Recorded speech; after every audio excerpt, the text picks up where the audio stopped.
Guys, आज हम national income का कॉन्सेप्ट पढ़ने वाले हैं।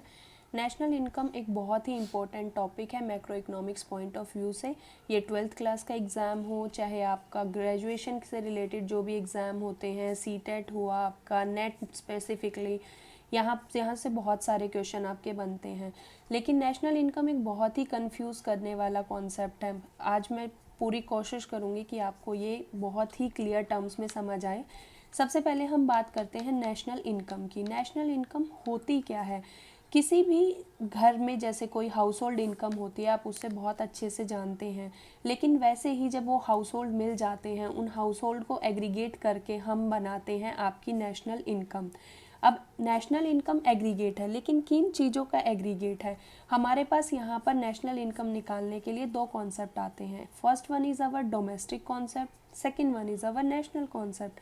Domestic product. डोमेस्टिक प्रोडक्ट होता है जो with in a domestic territory जो एक प्रोड्यूस किया जाता है एक कंट्री के अंदर, उसे हम बोलते हैं domestic product. Now come to national product. National product होता है जो एक देश के नॉर्मल रेजिडेंट्स के द्वारा जो प्रोड्यूस किया जाता है।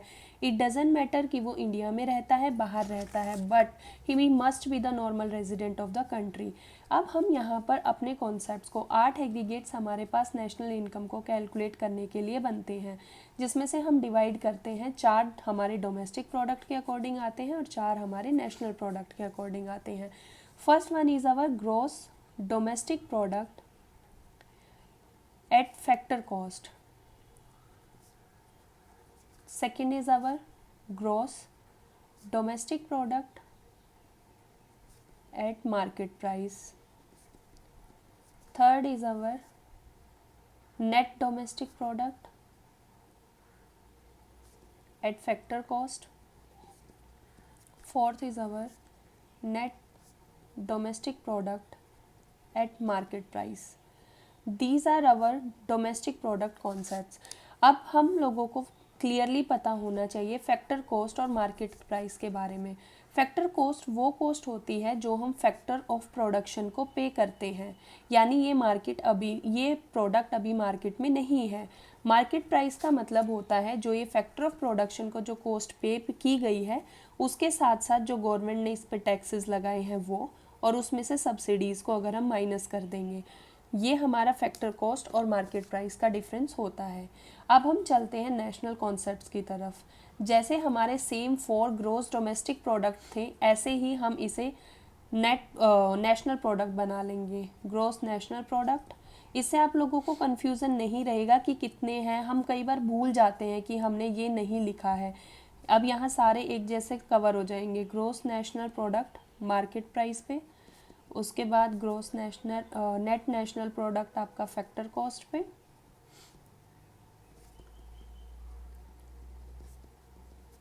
And next one is our net national product market price पे। ये हमारे बेसिकली 8 एग्रीगेट्स हैं जो हम फाइंड आउट करते हैं। 4 हमारे डोमेस्टिक कॉन्सेप्ट, 4 हमारे नेशनल कॉन्सेप्ट। लेकिन अगर हम बात करते हैं जीडीपी एट फैक्टर कॉस्ट, हमेशा हम ग्रोस का मतलब लेके चलते हैं कि यहाँ पर डेप्रिशिएशन के लिए कोई अलग से प्रोविज़न नहीं बनाया गया है। यहाँ पर डेप्रिशिएशन इंक्लूडेड नहीं है। डेप्रिशिएशन बेसिकली होता क्या है? डेप्रिशिएशन का मतलब होता है loss of fixed value of asset. आपकी जो एक वैल्यू है असेट की, उसमें धीरे धीरे करके उसकी वैल्यू में कमी आती है, उसी को हम डेप्रिशिएशन बोलते हैं। चाहे हमारी जो मशीनरी है वो यूज़ हो या ना हो, लेकिन एक टाइम पर उसकी वैल्यू कम हो जाती है, उसी को डेप्रिशिएशन बोला जाता है। जीडीपी में हमेशा जब भी हम ग्रोस लेते हैं तो डेप्रिशिएशन का कॉन्सेप्ट इंक्लूडेड नहीं होता है, मतलब अलग से कोई प्रोविज़न नहीं होता है। अब हम यहाँ बात करते हैं जीडीपी फैक्टर कॉस्ट की। इसका मतलब ये है कि ग्रोस डोमेस्टिक का मतलब with in the territory of domestic territory, और पी का मतलब आपका प्रोडक्ट, और फैक्टर कॉस्ट का मतलब है कि आपने जो पेमेंट की है वो फैक्टर ऑफ प्रोडक्शंस को ही पे की गई है। अब आपके फैक्टर ऑफ प्रोडक्शंस में आपके आते हैं land, labour, capital and entrepreneurship. Land के लिए आप देते हो रेंट, लेबर के लिए आप देते हो वेजेस, कैपिटल के लिए इंटरेस्ट पे किया जाता है और एंटरप्रेन्योरशिप को प्रॉफिट पे किया जाता है। ये हमारे फैक्टर ऑफ प्रोडक्शन है। लेकिन अगर हम बात करते हैं अब जीडीपी एट मार्केट प्राइस, हमने पहले ही देखा कि फैक्टर कॉस्ट पे हमारी जो जीडीपी थी, इसमें हम सिर्फ फैक्टर ऑफ प्रोडक्शन को जो हमने कॉस्ट पे की है वो इंक्लूडेड होती थी। लेकिन अब जब ये प्रोडक्ट जो है वो मार्केट में आएगा तो इसमें इसके प्राइसेस बढ़ जाएंगे। क्यों बढ़ जाएंगे? क्योंकि इस पे टैक्सेस लग जाएंगे। लेकिन जब एक लिमिट के बाद टैक्सेस बढ़ जाते हैं तो गवर्नमेंट बोलती है कि नहीं, हम सब्सिडीज़ देंगे, जिससे कि इसके प्राइस क्या हो जाते हैं, कम हो जाते हैं। तो हमेशा कभी भी फॉर्मूला को रटना नहीं है। यहाँ पे आपको देखना है कि फैक्टर कॉस्ट पे आपकी जीडीपी इतनी थी, उसमें इनडायरेक्ट टैक्सेस को ऐड कर दिया, सब्सिडीज़ को माइनस कर दिया, तो आपकी जीडीपी मार्केट प्राइस पे आ जाएगी। अब हमारे पास आता है national product. Gross domestic product जो था आपका मार्केट प्राइस पे था, लेकिन अब हमारा जो थर्ड एलिमेंट बनेगा वो आपका बनेगा net domestic product. Net domestic product factor cost पे अगर हम बात करें, तो जब आपका net domestic product factor cost पे है तो सबसे पहले आपको ये देखना पड़ेगा कि इसमें से हम कहाँ से ये वैल्यू लेके आए। मान लो हमें दिया गया है जीडीपी फैक्टर कॉस्ट पे, अब हमें ग्रोस डोमेस्टिक प्रोडक्ट पता है, लेकिन मैंने आपको पहले ही बताया है कि ग्रोस का मतलब है कि इसमें से हमें डेप्रिसिएशन माइनस करना पड़ेगा नेट पे जाने के लिए। तो ग्रोस डोमेस्टिक प्रोडक्ट में से जब हम डेप्रिसिएशन की वैल्यू को माइनस कर देंगे तो ये हमारा नेट डोमेस्टिक प्रोडक्ट आ जाएगा फैक्टर कॉस्ट पे। लेकिन अगर मान लो आपको जीडीपी जो है वो फैक्टर कॉस्ट पे नहीं दी है, आपको जीडीपी दी है मार्केट प्राइस पे, तो जीडीपी जो मार्केट प्राइस पे दी है उसमें से हम पहले इनडायरेक्ट टैक्सेस को ऐड कर देंगे। इनडायरेक्ट हमें net domestic product factor cost पे चाहिए, तो इनडायरेक्ट टैक्सेस को माइनस कर देंगे। उसके बाद हम इसमें से डेप्रिसिएशन को माइनस कर देंगे। तो जो हमारी नेट डोमेस्टिक प्रोडक्ट है वो फैक्टर कॉस्ट पे आ जाएगा।